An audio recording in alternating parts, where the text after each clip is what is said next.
Alrighty, and we are live for our Wrestle Kingdom 13 review and opinion show, and I will be popping in just a second. In the meantime, you guys can stare at this logo as we wait for people to come on into the stream.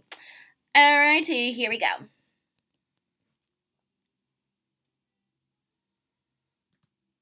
Alright guys, welcome to my channel. Hey!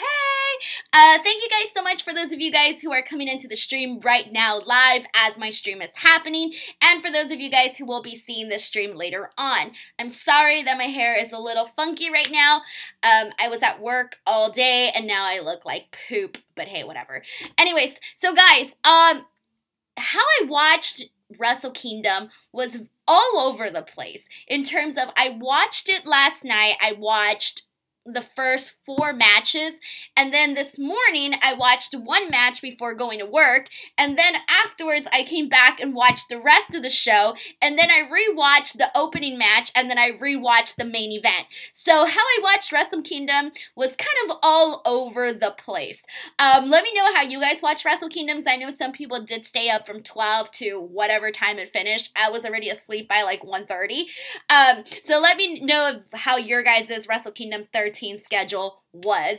And oh yeah, throughout the show, please make sure to leave your thoughts and your opinions on anything you have to say in the comments, because I will be reading the comments. Now, if you have like an opinion that's totally different from mine, that's even better. Share it. I want to know your guys' opinions. We're definitely allowed to share those here. So sorry if I'm super shiny right now, guys. My light is literally right in my face, and yeah, but whatever. We're just gonna roll with it, okay? Alright guys, here we go. Before we get into the matches though, I do really quick want to go over some, I guess you can say some of the news that came out of Wrestle Kingdom and sort of the paid attendance and that sort of thing. So let's go ahead and pull that up right now, guys. Also, if you see any technical difficulties throughout this stream, that is because I am maneuvering everything and I'm kind of a noob at using this system, okay? Alright, but here we go. So Wrestle Kingdom 13, guys. That's not the right graphic. Sorry, guys. See what I mean? Already messing up. Alright, so Wrestle Kingdom... So they in New Japan announced that next year, Wrestle Kingdom is actually going to be doing something totally different in terms of Wrestle Kingdom will be held back-to-back next year in 2020 on January 4th and 5th. As we mentioned in the prediction show, this is something totally new. This is something that has never been done before. It's been talked about in terms of like, you know how WrestleMania has gone hours and hours and hours, and people talk about separating it, maybe doing one day, half of the show, and doing the second day, half of the other show. It's been talked about, but now it's officially being done, and New Japan is going to be the first ones doing that.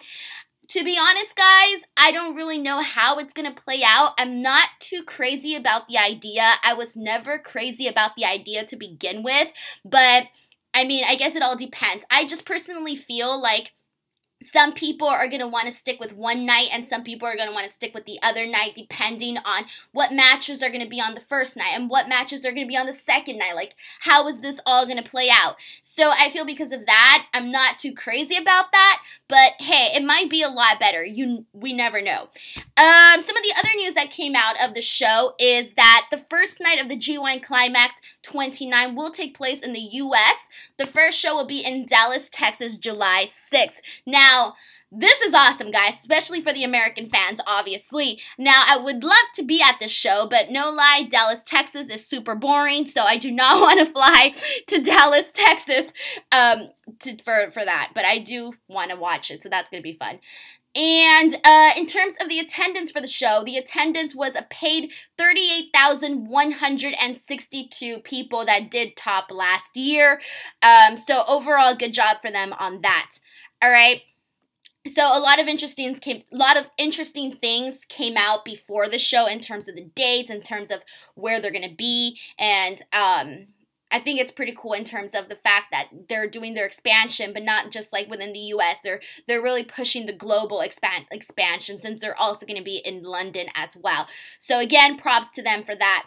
It's going to be an exciting 2019. By the way, for those of you guys in this room, go ahead and drop some comments on the chat. I know we have people in here, but no one's dropped a comment on the chat yet. Guys, don't leave me high and dry.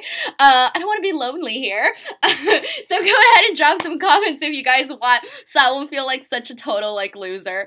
Anyways, all right, so here we go. Let's go into the main card of the show, and let's break it down, guys. So the first match, was the Neverweight Openweight Championship match. It was Kota Ibushi versus Will Ospreay. This was the first title change of the night, with Will Ospreay taking the title. He was my pick of the night. So with this match, this was one of the matches that everyone, besides obviously the main event, people were really looking forward to. People were really excited about it. And I'm going to say that for the majority of people, it did not disappoint, because after this match, everybody on Twitter was like, this match was great. This match was awesome. How are people going to follow up? Like, how is the rest of the card going to follow up to this match? And personally, guys, I have like an unpopular opinion on this match. I loved it. In fact, I rewatched it again today. But it was not the match that I expected it was going to be. And with that being said, I think for me, I was personally expecting like nonstop go, go, go, go, go throughout the entire match, okay? That's what I was expecting out of these two. And I guess, you know those matches where you can't even blink because you missed something? That's what I thought it was going to be. Now, granted, a lot of amazing stuff happened on there, but in terms of the match that I thought it was going to be, it didn't live up to that point. I think I even went on Twitter and was like, I actually liked Will Ospreay versus Marty Scurll more. And the reason why I compared those two matches was because that's the style that I was expecting more, which is the match that that Will Ospreay had with Marty Scurll. I was expecting more of that type of match with Kota Ibushi. Also, I was more excited about Will Ospreay Kota Ibushi than I was Marty and Will Ospreay. I was not actually excited for that match, and I ended up loving it. So that's why I guess maybe the bar was somewhat held up as well. So we have some people in the chat. All right, who do we have here? Sans Bastion 1190 says, is the Dallas show the first night of the G1 tournament? I thought it was just a G1 special in July, like the last 2 years. No, so it actually is the first night of the tournament, which is why it makes it like even that much bigger. Because if you remembered last year when they had the G1 special, it was in Long Beach, which they had the 2 nights. That was just the G1 special, wasn't the actual like tournament portion of it. So it's pretty excited that they're going to kick off the tournament here in the States. Sam says, I watched Wrestle Kingdom after my work at 5 p.m. Good! At least you got to watch it all in one sitting. I watched it in 3 sittings, which in hindsight maybe wasn't the best way, but whatever. St. Clair says, I wouldn't fly to Dallas either. Can't they come here to Los Angeles? Well, they've been coming so much in Southern and Northern California. We can't have it all, guys, right? We can't have it all, even though we want to. At least me, because I'm cheap and can't go anywhere. All right, and then Sans Bastion says, wow, that's huge about the G1 tournament. Yeah, it really is. Okay, so let's go back into this match that we're talking about. Let me put up this graphic instead. All right, so going back to Kota Ibushi and Will Ospreay, I said that I wasn't, no wait, oh yeah, sorry. Guys, I'm confused already. Wow. Alright, so going back to what I was saying was that I was expecting a little bit more. Granted, there was a lot of good spots in this match. I do think that they worked the match a little bit more like an AJ Styles WWE match where they set up, you know, they have their big moves and then the rest of it is filler. That's kind of what I felt with this match, but other than that, though, it was still a really good match on this point. Now I'm just repeating myself, but what did you guys think about it? Did it live up to the expectations? Did it not live up to the expectations? What did you guys think? San Sebastian says, I watched live, been awake for 20 hours, woohoo.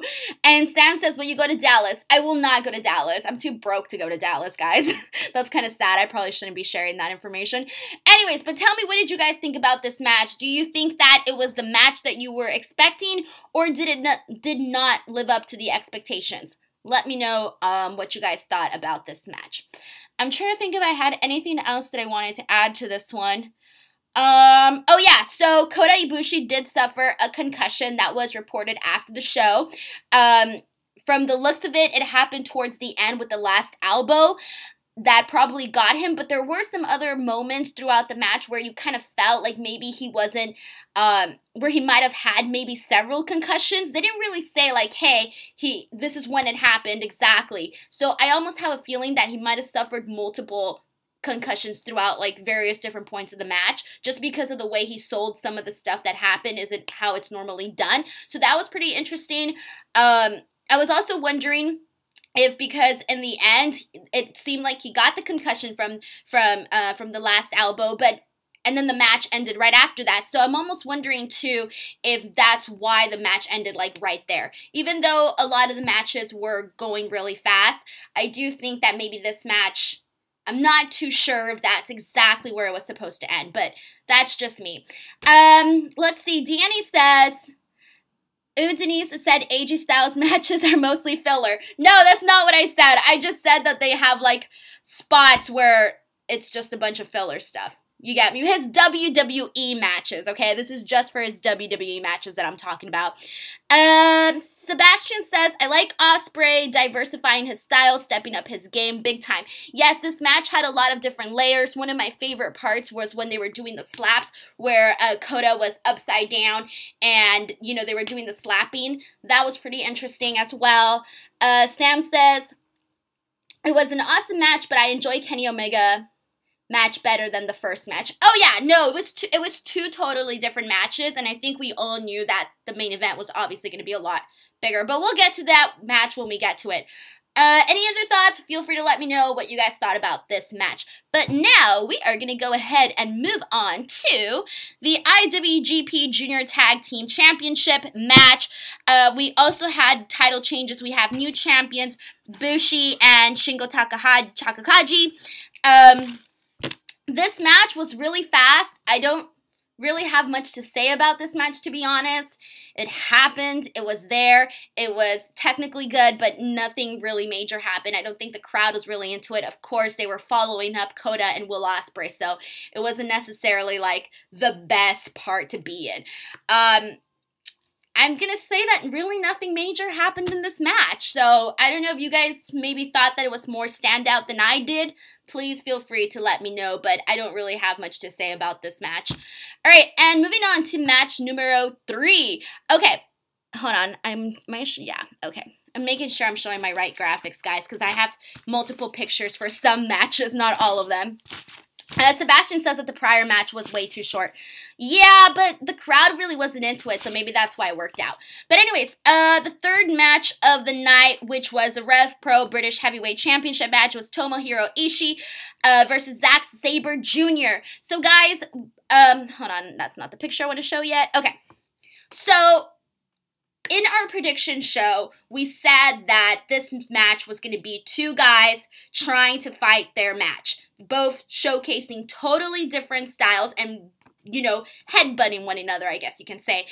I was very excited for this match because I love Ishii. He's one of my favorite people, and I feel like he always gets me really excited.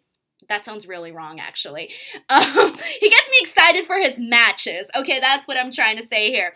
But I kind of feel like this match was kind of a letdown in terms of Zack Sabre Jr. dominated the entire match, and I get what they were trying to do. I get that this was more of a showcase match for him, but what I really wanted to see was more offense for Ishii. I wanted to see Ishii do more of those things that I love seeing him do in the ring. So for me, being a particularly bigger fan of Ishii, it was a little bit disappointing for me. That's honestly the only reason why. I was just expecting a little bit more for this match. Oh yeah, so one of the things that we were talking about earlier too was the G1 special in Long Beach, which was, they actually had a match there. I honestly think that match was a lot better than the one that they had at the Tokyo Dome show. So anyways, those are my thoughts on Zack Sabre Jr. and Tomohiro Ishii. Let me know what you guys thought. Did you like the fact that Zack Sabre Jr. dominated the entire match? Was that cool with you? I don't know. Let me know in the comments below. Danny says, crowd needs some lesser matches to not tire out, especially with such a packed card. You know, I definitely think that they could have taken out one of the tag team matches. I think they could have taken out Cody, Juice Robinson. What else? They could have definitely tightened it up. But again, there's so many great guys, and I know that they wanted to showcase so many people, and that's why a lot of the undercard matches were a lot faster, because they wanted to get to, you know, give some of the other matches more time. Obviously, the main event, which went like 39 minutes or something. But yeah, they could have taken out some of those matches and the ones that I just said. Alrighty. But let me know what you guys thought. Alright, that was weird. Sorry I did that. We just do weird stuff on this stream, guys. Weird stuff. If you've never seen any of my streams before, I'm known for weird stuff and talking really fast. So you gotta be like listening like rapido. Alright, here we go. Moving on. We are now on match numero cuatro. Alright, so this is actually the last match that I watched live. After this, I went to sleep. Alright, guys, I was exhausted. My eyes were closing. This is the IWGP Tag Team title match. Guerrillas of Destiny lost their belts, and now we have new champions, Evil and Sonata. One of the things that we mentioned on the recap show, and sorry, not the recap show, the prediction show, was that we thought that this match should have not been a three-way, that it should have definitely had its own, you know, Guerrillas of Destiny's Young Bucks, Guerrillas of Destiny, Evil and Sonata. This should have been two separate things. We talked about that, and I think that that's kind of a little bit about what might have hurt this match, but either way, it was a solid match. I don't think that it was like a breakout, standout match or anything like that, but it did its job. All guys went out there and did a good job. One of the people that really stood out for me in this match, though, was Sonata. I kind of felt like he carried most of the match, where every time like anything exciting happened, Sonata was a part of that. So I do want to go ahead and point out that I thought that, for me personally, he was the focal point. Not like the focal point, but he did the most in that match for me. What else do I want to add to this match here? Hold on, let me put up this. Okay. I don't have another graphic for this one. Okay, that's fine. Sebastian says, at least Ishii finally had a singles match at the Dome. Zack Sabre Jr. matches are Zack Sabre Jr. style. Let me take the, hold on, sorry guys. Because he's talking about the previous match. It was solid, but Ishii versus Suzuki from Power Struggle would have stood out more on this show. And then Danny says, tons of title changes on the show. Yeah, tons. I think, what, like 7? I don't know. Okay. Anything else that I wanted to add to this match is, oh yes, now that, that the Guerrillas of Destiny did not get pinned, now they have something to work with that. So I think we're going to be seeing Evil and Sonata, Guerrillas of Destiny, go at it. Sebastian says Jado makeup was awesome. Alrighty, moving on, guys. What match are we on now? Okay, I did 4. Alright, sorry guys. I'm controlling my notes and the graphics and the chat, and I'm always just like, bleh. Alright, here we go. The next match was, okay, the IWGP US Championship match, Cody versus Juice Robinson. Alright, so the thing about this match here, I was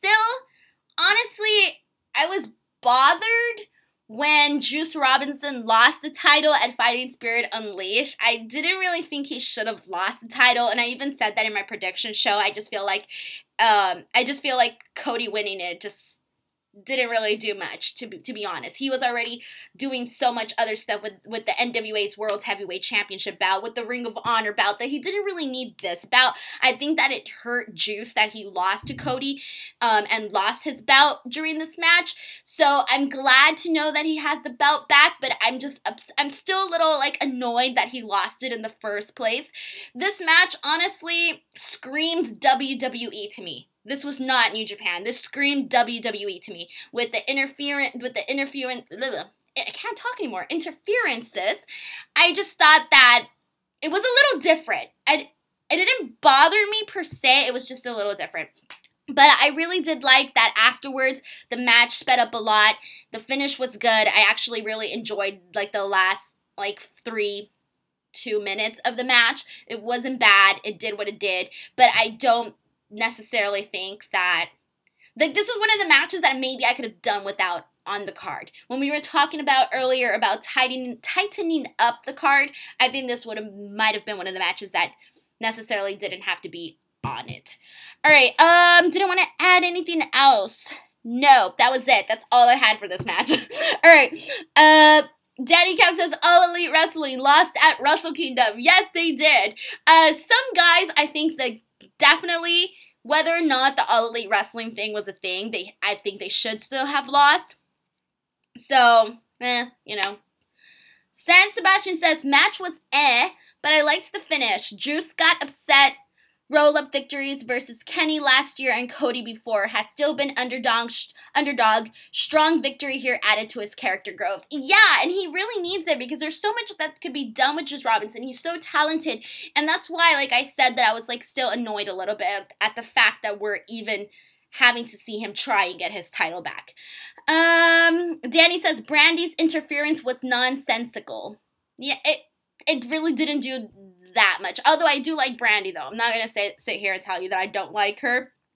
I do like her, and I like her character and all of that, and I like the fact that she's like, oh, you know, I'm going to do anything to protect my man, and I'm going to get in the way, but it's just, it screams WWE to me. It really, really does. Alright, where are we at? So yeah, that was Cody versus Juice. Do I have any other pictures for you on that one? I do not. I just had one picture. Alright, moving on to match number 6. So, guys, alright, so this next match, Kushida versus Taiji Ishimori for the IWGP Junior Heavyweight Championship match. So, one of the things that I said about this match on my prediction show was that it was going to be the sleeper in terms of people are going to sleep on it. They're not going to really get, like, crazy excited about it. They're not going to be like, oh, this is a match that I'm really looking forward to, right? But I will tell you this, guys. Watching this match, I was literally enthralled with it from start to finish. It was a good match. They went out there and they knew that they had to really capture the audience's attention, and they really did. They went out there, they did their stuff, they were non-stop, and I actually really enjoyed their match. I thought they did a stupendous job. They both worked really hard. I feel like they both worked hard to say, like, hey, guys, don't sleep on us. Like, we're here and we're doing stuff. I'm also really happy that Ishimori got the belt because now he has a lot more opponents that he can work with. And, you know, we can see a lot more. Plus, there are rumors that Kushida might be going to the WWE, maybe 205 Live. Whether or not that's a good idea, I'm not here to say, but either way, I'm happy that Ishimori won it, and I think that he's one of the guys to look out for in terms of he's really talented, he's really fast in the ring, he's fun to watch is what I'm trying to say. Sebastian says, Ishimori is so crisp and explosive. Yeah, that's the thing. I think the only thing that Ishimori really has to work on is connecting with the crowd. I feel like he's got the talent, he's got the skill, he's got the moveset, whatever. The only thing that I feel that he is lacking, though, is connecting with the crowd. Because I feel that if you're not watching his matches and really paying attention, sometimes you might not easily connect with him.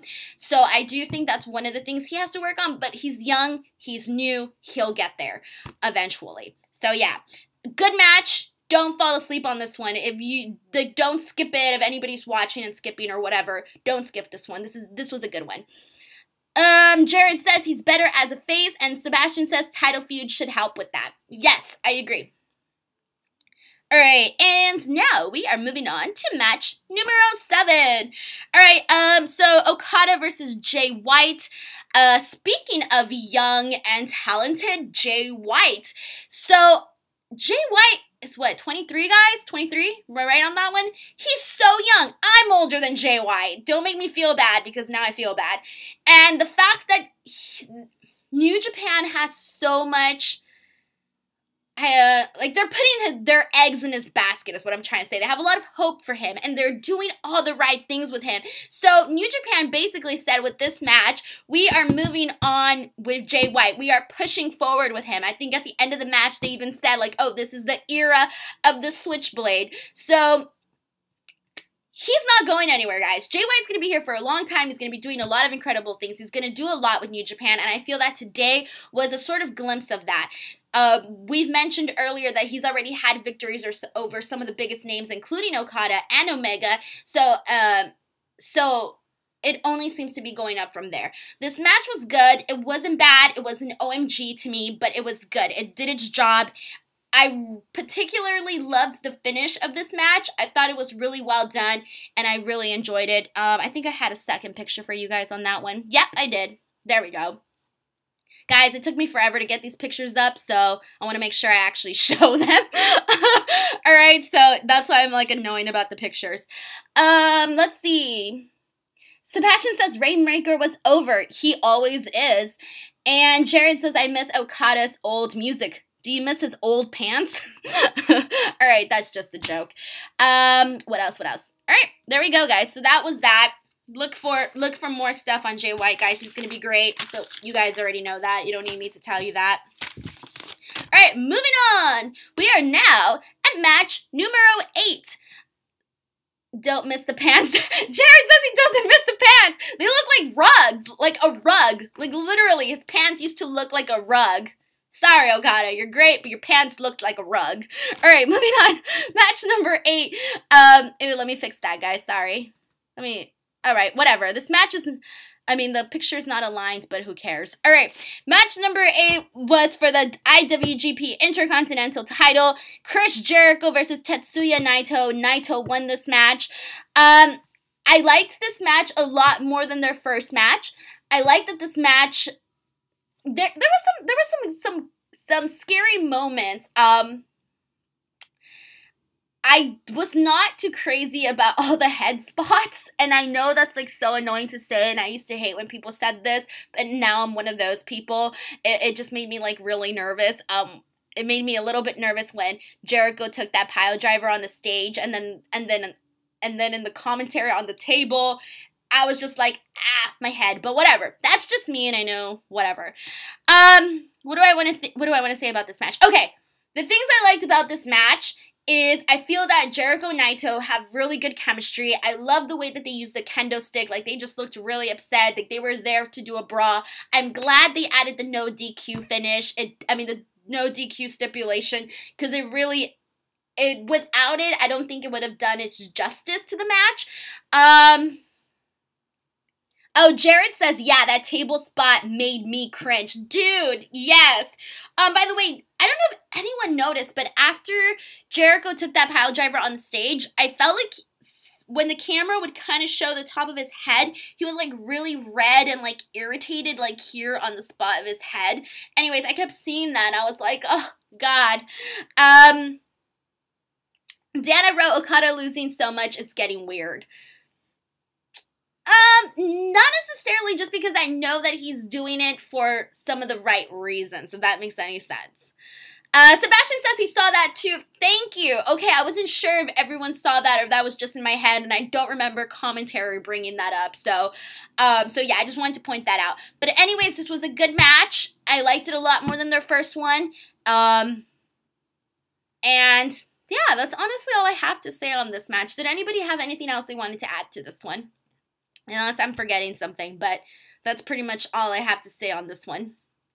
Alright, so moving on, we only have one match left. I timed this out perfectly because we're almost about to hit 30 minutes, and I don't want my show to be that long and annoying. So, okay, now we're going to go ahead and move on to the main event, which, of course, was Hiroshi Tanahashi versus Kenny Omega for the IWGP Heavyweight Championship. So I ended up watching this match 2 times, actually, because I watched it the first time, and I felt like I was still, like, missing some of, like grasping the actual whole story of the match. So I was like, okay, I need to watch this again and really, like, focus on the tiny itty-bitty details and that sort of thing. So I watched this match twice back-to-back, and I gotta tell you guys that I was a really big fan of this match. I thought that it was very interesting in terms of all the little things that they did, in terms of during the prediction show, we said that this match was very obviously like new school versus old school, that sort of thing. We knew that the younger fans, or maybe like in Kenny's Quest video, that was a perfect example of everything that this match was. The younger fans more into Kenny, the older fans more into Hiroshi, so on, whatever. And I think that this match had a lot of moments where it showcased that. It's one of my favorite things, though, throughout the entire match was the fact that when they were slapping each other, I almost felt like they were saying, like, yes, like, I don't know, like, the slaps just made it seem like that much more of a hatred between the two guys. Like, yeah, they respect each other, they respect each other's careers, but because they both have a different mentality on the philosophies of how wrestling should be, that they really wanted to just, like, slap the hell out of each other, and you could really feel that in their match, and I thought that that was really fun to watch, where you don't really see that a lot anymore these days. You don't really see two wrestlers, like, really actually want to kick each other's butt. It's different from the Jericho Naito wanting to kick each other's butt. It's not like that sort of thing. It's like another level. It's different, you know? So that's what I liked about it. Let me pull up my graphic here. Alright, so, first of all, great hair, Hiroshi. I don't know why I'm adding that, but one of the things that I also wanted to add about this match was that I really enjoyed Don Callis' commentary. I thought that he threw a lot of, like, I read in between the lines with what he was saying on the commentary. So there was one part where he said that Kenny only listens to Kenny. He said that people try to give their thoughts and their opinions to him, but at the end of the day, he only listens to Kenny. And I almost felt like that was a nod to what's going on with All Elite Wrestling, where everyone's saying, like, oh, is Kenny gonna go with his friends? You know, is he gonna do what they do and, you know, join them and their crew and all of that? I almost felt that with him saying that, he kind of basically told us, like, no, that's not going to happen. Kenny does what Kenny wants. And I just liked that little, like, one sentence that Don Callis said was kind of like a, I don't know, like a keyword. Not like a keyword, but like a hint. Like, he was telling the fans something without directly telling them. That makes any sense. Heavy J says Kenny should stay away from WWE. Well, okay, I'll get back to that because there's something else I wanted to add. So, this match had a lot of different interesting things. I love the spot with I love the fact that they included the table. I liked the fact that they worked these little things. They did these little things with the Styles Clash, with the working of the knee, all of that stuff sort of added to their story and everything that they've been talking about. So that was fun to watch and see it all put together in this one match. Where am I at, guys? Sorry, I wrote down so many notes here that I'm just making sure I want to actually say them all. Okay, yeah, so Kenny not doing the one-winged angel, I think that was another sign of, hey, this match is going to happen again, so hence, Kenny is not going anywhere. So I feel like today we just got mainly clues that Kenny is not going anywhere. Okay, Jay says Kenny should stay away from WWE. Look, I love WWE, I'm a huge fan of WWE, but I think that some guys are better at WWE and then not better off in WWE, if that makes any sense. I do think that Kenny has a lot more to do in New Japan and should probably stay in New Japan. So yeah. Let's see. Anything else? Jared says, take that WWE money, and then Danny says, take that All Elite Wrestling money. Guys, people are going to be throwing money at not just Kenny Omega, but lots of people. But I can only imagine the offers that Kenny is receiving, and I'm sure they are tempting, okay? I'm sure they're tempting. But yeah, I just feel he's going to stay with New Japan. Or I kind of hope so. I don't think I'm ready to see him in WWE, to be honest. I just feel like, I don't know, I wouldn't be too excited about it as a fan. As a fan, though. D-Train Riot Maker says, hey, I'm here. What's up? We're almost towards the end of my stream here. I don't know if I had anything else to add. Guys, let me know what you guys thought about this match. What you guys thought about Hiroshi Tanahashi versus Kenny Omega. And did you like it more than Okada versus Omega at Dominion? Let me know what you guys thought about that. Was it better? Was it not better? I did a poll on Twitter, and as of right now, people are still voting for Okada Omega as better than Hiroshi versus Kenny. But I personally feel, I don't know if it's just because I just saw the match, but I personally feel that this match was better just because I remember how I felt after the Okada match, and then I remember how I feel now, so I almost feel like it's two different levels of excitement for it. So for me personally, I'm going to go ahead and vote this one as better, but I guess we'll see, what it gets in terms of star ratings. I don't know, guys. Will it get 7 or more stars? Who knows? We will wait and see. That's pretty much it, guys. Went through the whole show. I watched the show in 3 different sittings and then rewatched 3 matches of the show. Overall, it was a jam-packed show. I'm pretty excited to see what's going to happen next. I'm pretty excited to see what's going to happen with Wrestle Kingdom next year being 2 days. That's going to be pretty interesting as well in terms of how logistically that's all going to work. We'll see. D-Train says, WWE has offered Omega a huge deal. I think he is going somewhere. I've been reading the rumors as well. I've been hearing that it's like the best offer they ever made anyone. But I don't know, guys. I know people sometimes say like, oh, the money is everything, but he's so young right now. Like, why go somewhere where you're not going to be able to really do everything that you can do, you know, for money? But I get it, okay? I get it. Granted, I'm not being offered millions, so I don't know what it's like to reject something like that. I don't know. Or what it's like to be offered that kind of money. Jared says, realistically, he has too many matches left in New Japan. Yes, he does. Also, ooh, we didn't talk about one of the big things that I wanted to talk about. All right, so in the prediction show that I did for Wrestle Kingdom, I said that I really wanted Kenny Omega to retain his belt. That even though I know Hiroshi's a way bigger star, we all know that, I still wanted him to keep the belt because I felt that his reign was not really anything special at all. Like, nothing special really happened. And I just feel that he still could have done, like, a lot more as the champion, you know? And I know that I was getting into arguments about this, Hiroshi's gonna win, but I was like, no, they could do so much more with Kenny. I read the spoilers because I fell asleep before the main event, so when I read that Hiroshi won, I wasn't shocked, but I kind of was a little bummed personally because I did want Kenny to retain the belt in terms of I wanted him to actually have a reign that I could really remember, you know? But nothing really happened, though.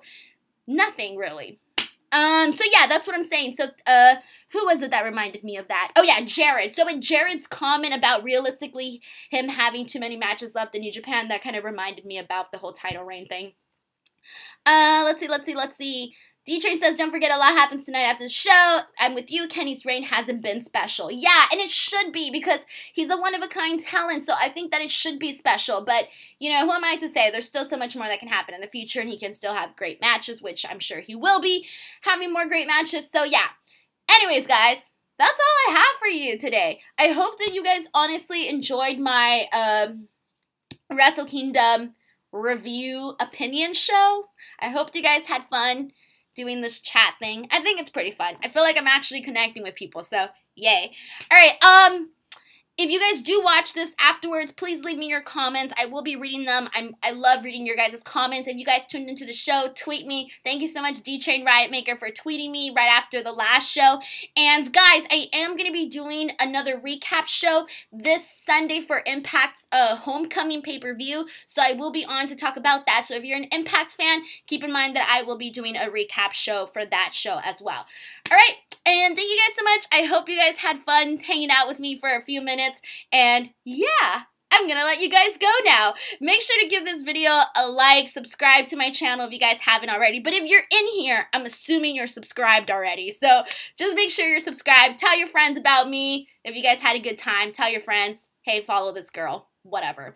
Alright guys, have a good day. Do not forget to follow me on Twitter and on Instagram at underscore Denise Salcedo. And I will see you guys later. Good night. Bye.